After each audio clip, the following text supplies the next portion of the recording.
అందరికీ నమస్కారం. నేను మీ కొరవి వినయ్ కుమార్. అయోధ్యలో బీజేపీ ఓటమికి గల కారణం ఏంటి? ఇప్పుడు అందరి మదిలో ఇదే ప్రశ్న ఉత్పన్నమవుతుంది. ఈ అయోధ్య నగరం ఫైజాబాద్ పార్లమెంట్ నియోజకవర్గంలోకి వస్తుంది. ఈ ఫైజాబాద్ పార్లమెంట్ నియోజకవర్గానికి ఇప్పటి వరకు 15 సార్లు ఎన్నికలు జరిగితే అందులో 6 సార్లు కాంగ్రెస్ పార్టీ, 5 సార్లు భారతీయ జనతా పార్టీ, 2 సార్లు సమాజ్వాదీ పార్టీ, ఒకసారి బహుజన్ సమాజ్ పార్టీ మరియు కమ్యూనిస్ట్ పార్టీ ఆఫ్ ఇండియాలు విజయం సాధించాయి. అయితే ఎక్కువ సార్లు భారతీయ జనతా పార్టీ కాకుండా ఇతర పార్టీలు ఇక్కడ విజయం సాధించాయి. దానికి గల కారణాలు ఏంటో ఈ వీడియోలో మనం తెలుసుకుందాం. ఈ నియోజకవర్గం యొక్క డెమోగ్రఫీ కనుక మనం చూసినట్లయితే ఇక్కడ కుర్మీస్ అండ్ యాదవ్స్ ఓబీసీలు 22% మంది ఉన్నారు, దళితులు 21% మంది ఉన్నారు, ముస్లింలు దాదాపు 18% మంది ఈ నియోజకవర్గంలో ఉన్నారు. అయితే 2014-2019లో భారతీయ జనతా పార్టీ తరఫున లల్లు సింగ్ ఇక్కడ విజయం సాధించారు. అయితే 2014లో ఇక్కడ సమాజ్వాదీ పార్టీ, బహుజన్ సమాజ్వాదీ పార్టీ మరియు కాంగ్రెస్ పార్టీలు 3 పార్టీలు కూడా వేరువేరుగా పోటీ చేశాయి. దీంతో ఆ 3 పార్టీల మధ్య ఓట్లు చీలి సునాయాసంగా భారతీయ జనతా పార్టీ అభ్యర్థి అక్కడ విజయం సాధించడం జరిగింది. ఆ తర్వాత 2019 లోక్సభ ఎన్నికలకు వచ్చేసరికి ఇక్కడ సమాజ్వాదీ పార్టీ, బహుజన్ సమాజ్వాదీ పార్టీలు పొత్తు పెట్టుకొని పోటీ చేయగా కాంగ్రెస్ పార్టీ ఇక్కడ సపరేట్ గా పోటీ చేయడం జరిగింది.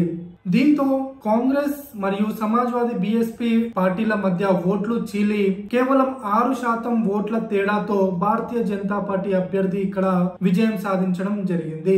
అయితే ఈసారి 2024 పార్లమెంట్ ఎన్నికల్లో 5% ఓట్ల తేడాతో భారతీయ జనతా పార్టీ అభ్యర్థి లల్లు సింగ్ పై సమాజ్వాదీ పార్టీ అభ్యర్థి అవధేష్ ప్రసాద్ విజయం సాధించారు. అసలు ఈ అవధేష్ ప్రసాద్ ఎవరు, ఎందుకు విజయం సాధించారు, ఎలా విజయం సాధించారు అంటే ఈ అవధేష్ ప్రసాద్ సమాజ్వాదీ పార్టీ వ్యవస్థాపక సభ్యుడిగా ఉన్నారు. ఆయన ప్రస్తుతం సమాజ్వాదీ పార్టీకి ప్రధాన కార్యదర్శిగా కూడా కొనసాగుతున్నారు.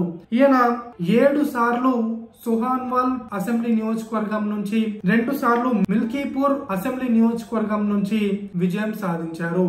అంటే దాదాపు 9 సార్లు ఆయన ఎమ్మెల్యేగా విజయం సాధించారు. అందులో దాదాపు 6 సార్లు మంత్రిగా కూడా ఆయన పనిచేశారు. అయితే ఇంతటి సీనియర్ నాయకుడిగా సమాజ్వాదీ పార్టీలో ఉన్నటువంటి అవధేష్ ప్రసాద్ ను ఇండియా కూటమి అభ్యర్థిగా అఖిలేష్ యాదవ్ తీసుకువచ్చి ఆయనను పోటీ చేయించారు. ప్రస్తుతం ఆయన మిల్కీపూర్ ఎస్సీ రిజర్వ్డ్ కాన్స్టిట్యుయెన్సీకి ఆయన ఎమ్మెల్యేగా కొనసాగుతున్నారు. అయినప్పటికీ ఆయనని తీసుకొచ్చి ఫైజాబాద్ లోక్సభ సభ్యుడిగా పోటీ చేయించి విజయం సాధించేలా చూశారు అఖిలేష్ యాదవ్. అయితే అవధేష్ ప్రసాద్ విజయం వెనుక కీలకమైనటువంటి పాత్ర అఖిలేష్ యాదవ్ది, ఆయన తీసుకున్నటువంటి నిర్ణయాలది. అదేంటో చూద్దాం.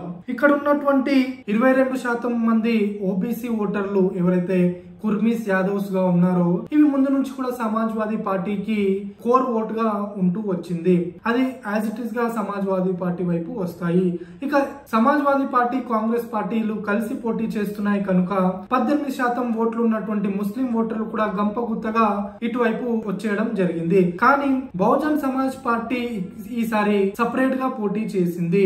ఆ పార్టీకి దళితుల ఓట్లు గంపగుత్తగా పడుతూ వస్తాయి. కానీ అవధేష్ ప్రసాద్ దళిత సామాజిక వర్గానికి చెందినటువంటి నాయకుడు.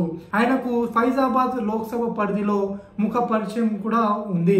ఇంతటి ముఖ పరిచయం ఉన్నటువంటి దళిత నాయకుడిని తీసుకువచ్చి ఫైజాబాద్ పార్లమెంట్ నియోజకవర్గ అభ్యర్థిగా అఖిలేష్ యాదవ్ పెట్టడంతో దళిత ఓట్లు బహుజన్ సమాజ్వాదీ పార్టీకి వెళ్లకుండా ఆపి అవి సమాజ్వాదీ పార్టీ, కాంగ్రెస్ కూటమి వైపు వచ్చేలా అఖిలేష్ యాదవ్ స్కెచ్ వేశారు. ఇది ఫలించి ఇక్కడ భారతీయ జనతా పార్టీ అభ్యర్థి లల్లు సింగ్ ఓటమి చెంది సమాజ్వాదీ పార్టీ అభ్యర్థిగా పోటీ చేసినటువంటి అవధేష్ ప్రసాద్ విజయం సాధించారు.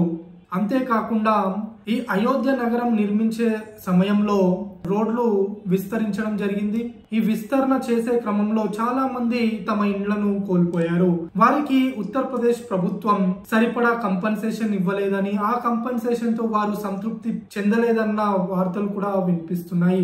వాళ్ళు కూడా ఇండియా కూటమి వైపే మొగ్గు చూపినట్లుగా అర్థమవుతుంది. దీంతో ఇక్కడ సమాజ్వాదీ పార్టీ తరఫున ఇండియా కూటమి అభ్యర్థి అవధేష్ ప్రసాద్ విజయం సాధించారు.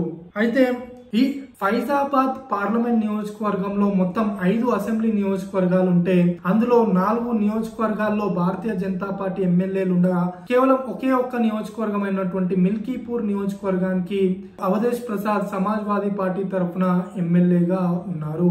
ఆయన భారతీయ జనతా పార్టీ అభ్యర్థిని తట్టుకొని అక్కడ విజయం సాధించడంతో ఆయనను ఇక్కడ లోక్సభ అభ్యర్థిగా అఖిలేష్ యాదవ్ తీసుకొచ్చి విజయం సాధించేలా చూశారు. అయితే ఇక్కడ బీజేపీ కేవలం 1991, 96, 99లో విజయం సాధించింది. అప్పుడు వినయ్ కటియార్ భారతీయ జనతా పార్టీ తరఫున విజయం సాధించారు. అయితే 2014, 19లో ప్రతిపక్షాలు విడిగా పోటీ చేయడంతో లల్లు సింగ్ అయోధ్యలో విజయం సాధించారు. అయితే ఇప్పుడు పరిస్థితులు మారిపోవడంతో అక్కడ లల్లు సింగ్ ఓటమి చెందారు. అయితే ఇప్పుడు అయోధ్య నగరం ఉన్నటువంటి ఫైజాబాద్ ఎంపీగా గెలిచి వచ్చినటువంటి సమాజ్వాదీ పార్టీ అభ్యర్థి అవధేష్ ప్రసాద్ ను డిప్యూటీ స్పీకర్ గా ఇండియా కూటమి తరఫున నిలబెట్టనున్నట్లు తెలుస్తుంది. అయితే అవధేష్ ప్రసాద్ నే డిప్యూటీ స్పీకర్ అభ్యర్థిగా ఎందుకు ఇండియా కూటమి ఎంచుకుంది అంటే అయోధ్య నగరం ఉన్నటువంటి ఫైజాబాద్ నియోజకవర్గంలో మోడీ షాల నియంతృత్వ వైఖరిని రాముడు కూడా అంగీకరించలేదని, అందుకే అక్కడ బీజేపీని ఓడించారంటూ ప్రతిపక్షాలు బలమైనటువంటి వాదనను వినిపిస్తున్నాయి. ఈ వాదనను దేశవ్యాప్తంగా చర్చలోకి తీసుకురావడం కొరకు అవధేష్ ప్రసాద్ ను తమ డిప్యూటీ స్పీకర్ అభ్యర్థిగా ఇండియా కూటమి ఎంచుకుంది. నిజానికి డిప్యూటీ స్పీకర్ పదవి ప్రతిపక్షాలకు ఇవ్వడం ఆనవాయితీ. కానీ 2014లో భారతీయ జనతా పార్టీ ప్రభుత్వం వచ్చాక అన్నా డిఎంకే పార్టీకి చెందినటువంటి వ్యక్తికి డిప్యూటీ స్పీకర్ పదవి ఇచ్చారు. 2019లో ఈ పదవిని ఖాళీగా ఉంచారు. అయితే ఈసారి మాత్రం ఈ డిప్యూటీ స్పీకర్ పదవి భారతీయ జనతా పార్టీ తీసుకునే అవకాశం ఉంది, లేదా తమ మిత్రపక్షమైనటువంటి టీడీపీకి ఇచ్చే అవకాశాలు ఉన్నాయి. ఏ పార్టీకి ఇవ్వదలుచుకోకపోతే మరోసారి వేకెంట్ గా కూడా పెట్టే అవకాశాలు ఉన్నాయి. ఒకవేళ డిప్యూటీ స్పీకర్ పదవికి ఎన్నికలు జరిగితే ఇండియా కూటమి అవధేష్ ప్రసాద్ ను తమ అభ్యర్థిగా నిలబెట్టాలని ఇప్పటికే నిర్ణయించింది. ధన్యవాదాలు.